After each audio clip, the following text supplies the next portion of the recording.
não tinha muita zona de fuga. E eu não sou exatamente uma pessoa que se lembra sempre dos sonhos recorrente. E na verdade, eu não sei. Eu nunca senti que eu já fiz uma porta de carro. Eu tava deitado na cama e eu ouvi uns barulhos na porta dos fundos do apartamento, como se alguém tivesse mexendo naquela porta. Eu moro num apartamento no 3º andar, no Rio de Janeiro, no bairro de Laranjeiras. Na rua que eu moro tem uma arborização assim muito grande, tem muitas árvores, tem muito verde. E a janela do meu quarto é na altura da copa das árvores. E eu vejo um ou outro pedaço de prédio assim mais longe, porque eu moro na frente de uma pequena pracinha. Nesse prédio que eu moro tem 2 entradas. Essa entrada principal, que dá para essa praça pequena, e uma entrada numa rua lateral, que você entra pelos fundos e dá acesso a essa porta dos fundos do apartamento e uma outra entrada dos fundos do prédio. Eu achei que eu estava sendo perseguido. Eu tive essa nítida sensação física de perseguição mesmo. E que as pessoas estavam entrando ali pra me pegar, me levar. Assim, eu já me vi com um capuz na cabeça. Comecei a ouvir nessa praça, assim, gente fechando porta de carro, abrindo porta de carro. Eu tinha a convicção de que eu seria levado para essas pessoas, para algum lugar, que eu ia ser preso, que as pessoas iam ficar sem noção de onde eu estava. E essa sensação de que eu não teria como escapar nessa arquitetura do apartamento e do prédio que eu moro. Não tinha muita zona de fuga ali. Eu fiquei desesperado e comecei, evidentemente, a fantasiar, a imaginar e a me conectar com uma parte muito sombria da nossa história, né? Da história do Brasil e de muitos outros países, né? Na América Latina. Eu nasci nos anos 70, quando eu era criança. A gente vivia no Brasil sob uma ditadura, né? Eu aprendi o que era ditadura ainda na minha infância, ainda quando a ditadura existia. Eu me lembro perfeitamente. E isso tudo eu pensei nesse momento que eu estava na minha cama e eu imaginei que eu estava sendo perseguido. A gente estava logo depois das eleições terríveis do Bolsonaro, né? Eu me lembro que logo depois que o Bolsonaro foi eleito, na janela da sala desse mesmo apartamento onde eu moro, em Laranjeiras, no Rio de Janeiro, e justamente nessa rua que eu moro, e esse é um bairro principalmente de gente progressista, então as manifestações ocorriam nas janelas dos apartamentos, nas casas, todo dia 8h30 da noite. E logo depois das eleições eu estava me manifestando pela janela, eu e o Rafael Bacelar, que é meu marido, e passou uma mulher na rua e fez um sinal assim, passou a mão no pescoço, na garganta dela, e fez um sinal assim, falando que a gente ia morrer, que não tinha mais espaço pra gente, né? Eu pensei nisso tudo nesse momento e, evidentemente, eu nunca tinha tido esse sonho antes e ele se tornou um sonho recorrente.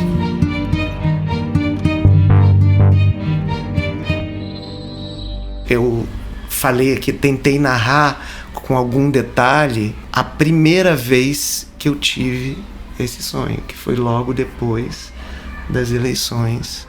E logo na semana em que esse evento terrível aconteceu, também aconteceram várias pequenas e nem tão pequenas coisas no meu cotidiano, assim, né? Tipo, tá saindo na rua para ir na padaria e ser xingado por alguém, assim, sem pudor, né? Houve uma violência descomplexada, né, que emergiu nos primeiros meses, principalmente, que ficou mais evidente para pessoas como eu, por exemplo, porque de fato veio uma violência brutal, assim, né, manifestada assim para fora, expandida, como se as pessoas tivessem agora autorizadas, né, a partir daquele momento, a exercer a sua violência. Então, eu acho que todos esses fatos cotidianos e também, evidentemente, a consciência do terror que estava começando, não começando assim, mas, digamos, oficialmente demarcado, né, a partir daquele momento, foi talvez o disparador, assim, né, desse momento, assim, de emergir um sonho como esse. E eu não sou exatamente uma pessoa que se lembra sempre dos sonhos. Eu tenho períodos, fases em que eu me lembro mais e fases em que eu não me lembro dos sonhos. E a partir desse evento eu comecei a me lembrar. Eu tive uma longa fase de lembrar de sonhos. E eu me vi de novo deitado na minha cama, ouvindo um barulho na porta dos fundos do meu apartamento, barulho de gente como assim chegando de carro, tipo, sabe quando você percebe o carro se aproximando, eu assim, tipo de madrugada, o carro se aproximando, parando embaixo na entrada do meu prédio, e a janela do meu quarto, que dá para Copas das Árvores, dá para uma praça, e é a rua, né, da entrada principal do prédio. Eu perceber nitidamente que tem alguém tentando entrar pela porta dos fundos. Aí a arquitetura do prédio onde eu moro não me dá muitas rotas de fuga, porque a saída pelo elevador da porta principal, eu moro no 3º andar, não dá acesso à escada. É um prédio antigo, então se eu saio, por exemplo, se o elevador não está funcionando, eu não posso sair por ali, eu tenho que sair pela porta dos fundos do apartamento e pela porta dos fundos do prédio. Então eu tinha a nítida impressão de que tinha gente tentando entrar no meu apartamento para me capturar, como se eu fosse culpado de alguma coisa, como se eu estivesse devendo alguma coisa por ser quem eu sou, por fazer o que eu faço, sabe? Essa nítida sensação de que você é uma existência recusada no mundo naquele momento, naquele contexto. E isso foi a partir de 2018, eleição do Bolsonaro. E esse sonho se tornou recorrente por muitos meses. E como coincidiu esse evento trágico da eleição com a pandemia, eu passei a fazer sessões de análise virtuais. E eu tentava emular a situação do consultório sonora e física na minha cama. Então eu deitava e colocava o celular em viva voz, mais ou menos na direção de onde vinha a voz da minha psicanalista. E eu falava muito desses sonhos, que se tornaram recorrentes e cada vez mais sombrios, mais assim, a ponto de eu ter dificuldade de dormir, ter que começar a ficar com insônia, evitar o sono para não ter que entrar naquela situação tenebrosa que tem a ver também com esse sentido, com essa iminência de restrições. A partir de um determinado momento, eu entrei numa espécie de paranoia e que isso não é exagero que eu vou dizer, que eu tinha uma certa confusão entre o que era sonho e o que não era, porque o território digamos assim, o espaço-tempo do sonho era muito parecido com o espaço-tempo da minha vida cotidiana. Eu estava deitado na minha cama, eu olhava quando a persiana estava aberta, a copa das árvores, eu estava ali. Tanto que depois Até hoje, eu ainda tenho uma memória estranha do lugar onde a minha cama fica. Eu já quis mudar de quarto, quis mudar a cama de posição, porque volta e meia eu deito e essa memória me vem. Esse sonho recorrente acontecia misturado com isso que é um fato. Eu deitado na minha cama no meu quarto. É essa paisagem. A paisagem da janela do meu quarto, digamos, a divisão arquitetônica do apartamento, do prédio.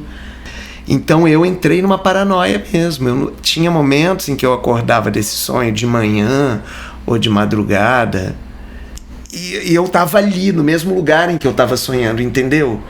Eu não estava em outro lugar. Às vezes sim, em alguns momentos eu estava nesse carro e estavam me levando para algum lugar, mas a grande parte do sonho acontecia ali. Eu estava deitado no meu apartamento e eu ouvia pessoas tentando entrar para me levar. Eu estava sendo perseguido. Eu fiquei sonhando, acho que eu fiquei nesse rolê, assim, pelo menos, eu acho que 1 ano. Quando eu comecei paulatinamente a me lembrar de fragmentos desse sonho, que depois eu me dei conta que ele era recorrente, a primeira coisa que eu retive era de uma perseguição. Era de que eu estava sendo perseguido, procurado, mas eu não sabia por quê. E, na verdade, eu não sei por quê. Eu nunca soube por quê. Por quê que eu estava sendo perseguido? Eu tenho uma afirmação de vida, de um modo de existência legítima. Ninguém tem o direito de me perseguir, de me prender e de me impedir por nada que eu tenha feito ou que eu venha a fazer ou que eu faça agora, nesse momento que eu estou falando aqui. Então essa é uma pergunta sem resposta. Eu não entende, mas a fantasia que o sonho me trouxe era a da repetição da história. Por isso é que e do quanto essa história, que talvez tenha sido inoculada na minha sensibilidade quando eu era criança e adolescente, porque eu nasci, ainda havia uma ditadura no Brasil, veio à tona, né? E eu falava disso na análise, mas eu não contava muito isso para as pessoas, assim. Não sei, talvez por não querer contaminar as pessoas com esse pavor, entendeu? Eu tava, a gente tava confinado, eu tava com o Rafael, que é meu marido, que é o Rafael, um artista, certamente não viveu isso, ele nasceu em 87, ele viveu outra realidade, diferente da minha, mas ele viveu também outras realidades que eu não vivi, né, sociais. Talvez ele tenha sofrido mais radicalmente violência homofóbica do que eu. Eu também sofri e sofro, mas acho que ele com mais radicalidade por ser quem ele é, por ter uma afirmação artística e uma militância desde muito mais cedo do que eu em relação a isso, por ter uma origem, uma vida na periferia. Eu não tive isso, eu tive mais privilégios, talvez eu tenha ficado mais resguardado de determinadas violências, mas não totalmente protegido delas, de maneira alguma. E também essa consciência das violências que você sofre virem paulatinamente, né? Tem violências que são tão naturalizadas que você só se dá conta muito depois, né? Eu acho que talvez por isso, por não querer propagar a violência num momento tão violento, sabe? Eu não contei isso para as pessoas, que eu tava com essa paranoia, com esse sonho recorrente. Mas por algum tempo eu falava desse sonho e eu sentia fisicamente a opressão. Agora não. Agora eu não sinto, eu me sinto mais forte em relação a isso. Eu tô menos vulnerável, psíquica e emocionalmente. Pensando agora, eu não me dei, até eu me dar conta que isso era um sonho, que esse sonho era recorrente, eu acho que demorou. Eu acho que assim, primeiro se instaurou em mim um mal-estar. Esse mal-estar que eu não sabia explicar se transformou em medo. Eu não sou uma pessoa medrosa. Eu deixo a porta do apartamento aberta, eu não tenho medo de chegar à noite, eu ando a pé, não importa em que lugar. Eu não sou encastelado. Eu ando na cidade, eu moro no Rio de Janeiro, aqui em São Paulo, onde eu venho e trabalho muito. Assim, eu me desloco nos lugares onde eu estou sem medo, mas com atenção, com consciência, com uma série de coisas. Mas se instaurou um medo que eu também não sabia de onde vinha. Medo de... Sabe, desde medo de ficar doente e morrer, que era o medo de todo mundo, mas medo de falar determinadas coisas, medo de escrever determinadas coisas, medo de pensar sobre determinadas coisas, medo do tempo. Essa percepção do medo foi o que me levou a lembrar do sonho. E eu acho que o fato desse pesadelo recorrente ter emergido me obrigou a me confrontar com o sonho de uma maneira como eu não fazia há muito tempo.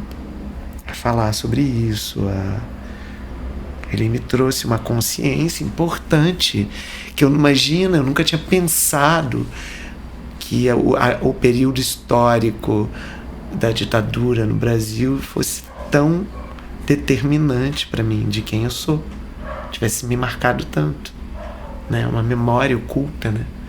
Então, o que vai acontecer? O que as pessoas que eram crianças na época do governo Bolsonaro e que foram submetidas a tantas violências simbólicas, físicas, verbais, foram, né, submetidas a uma chuva de imagens terríveis. O que essas crianças, adolescentes que estão na faixa de Gaza vão sonhar, aquelas que sobreviverem, porque a maior parte das pessoas que estão sendo mortas são mulheres e crianças nesse genocídio, o que elas vão sonhar, né? Assim, quais serão esses pesadelos e como elas também, no campo dos sonhos, podem reformular nós, todas e todos, uma saúde, né? E propor novas imagens para o mundo, outras paisagens.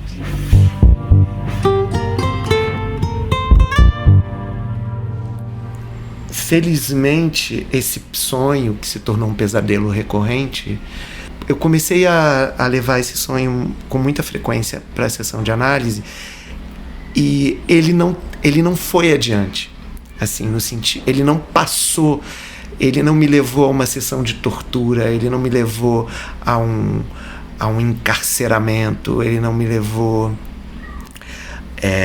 à morte, ele não me levou a ter que, sei lá, delatar algo ou pessoas. Foi nesse momento que eu percebi o quanto ser uma criança no final da ditadura, no período final da ditadura, e ter crescido nos anos 80, no Rio de Janeiro, depois me mudado para Curitiba, adolescente, todo esse contexto da minha história pessoal foi estruturado pelos terrores da ditadura, né? De alguma maneira. E eu justamente estava num momento bastante interessado, estou até hoje, os meus trabalhos mais recentes, as minhas criações têm a ver com esse diálogo, essa interseção entre memória íntima e memória coletiva. Eu acho que esses traumas coletivos determinam também traumas individuais muito, assim, insuspeitos, né? A gente não é capaz de... Eu lembro que também, numa época, eu conversei com o Julian Boal, que é filho da Cecília Boal com Augusto Boal, ainda nesse período aí pós-pandêmico, logo depois, ele me procurou para propor que a gente fizesse um trabalho coletando sonhos das pessoas nesse período. O que teríamos nós sonhado nesse período que coincidiu a tragédia política e a tragédia sanitária, né? E claro, eu comecei a pensar sobre se a gente pergunta para uma parte muito grande da população brasileira, por exemplo, com o que você sonha, as pessoas vão dizer com uma casa, com um bem material que elas gostariam de ter, desejam ter. Então as pessoas sonham com o mínimo. Isso é o sonho para a maioria das pessoas. E nessa perspectiva também trágica, o sonho é muito ligado à vida, porque a pessoa só consegue sonhar ali, aqui perto, né? Tem uma frase do Schopenhauer: é preciso sonhar longe. E sonhar longe é um remédio para acordar, né? Mas a maior parte de nós sonha muito perto, né? Porque a urgência da vida é tanta, né? De se manter de pé, de se manter vivo, é tanta nas sociedades que a gente conseguiu como humanidade urdir,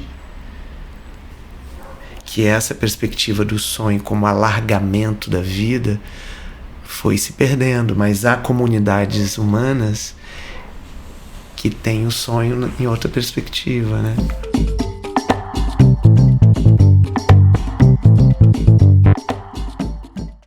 E isso eu falei muito, assim, inclusive eu falei em entrevista isso, que eu sonhei mesmo com isso, que eu tava acordando lá na minha casa, no apartamento que eu moro com o Rafa, em Laranjeiras.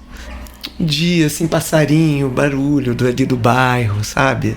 Esses sons do bairro, sons familiares que te localizam, que te dão uma certa sensação de segurança, de pertencimento. Assim, e eu só acordava assim de boa, sei lá, fazia um café, descia de escada, ia numa padaria que tem na minha rua, comprava um pão e voltava para casa. E isso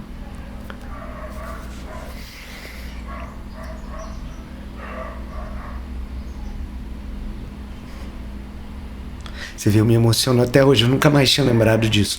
Mas esse era o meu maior sonho nesse período, era isso, era poder acordar tranquilamente, ir na padaria, comprar um pão, voltar para casa e tomar um café com o Rafa, sem medo, tranquilo, assim.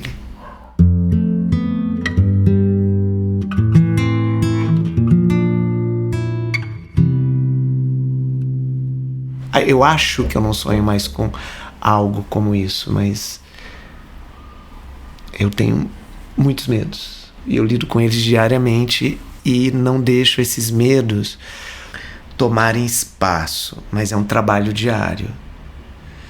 Se manter vivo, construir espaços de criação, de fruição, de compartilhamento, de vida coletiva e de sonho é meu compromisso diário. E eu acho que essa talvez seja uma estratégia para não deixar que sonhos como esse se inscrevam assim tão fortemente, né? Ou se estabeleçam, porque dá também para dizer que tem situações presentes na nossa vida, assim, muito perto da gente, que são muito mais terríveis do que esse pesadelo que eu tive recorrente. Então também o real, ele é tão terrível, né? Que a gente pode sonhar outras coisas melhores. E eu acho que a gente sonhando melhor, a gente faz um real melhor, porque o real e o sonho são dimensões da nossa vida. O real e o sonho são dimensões da nossa vida.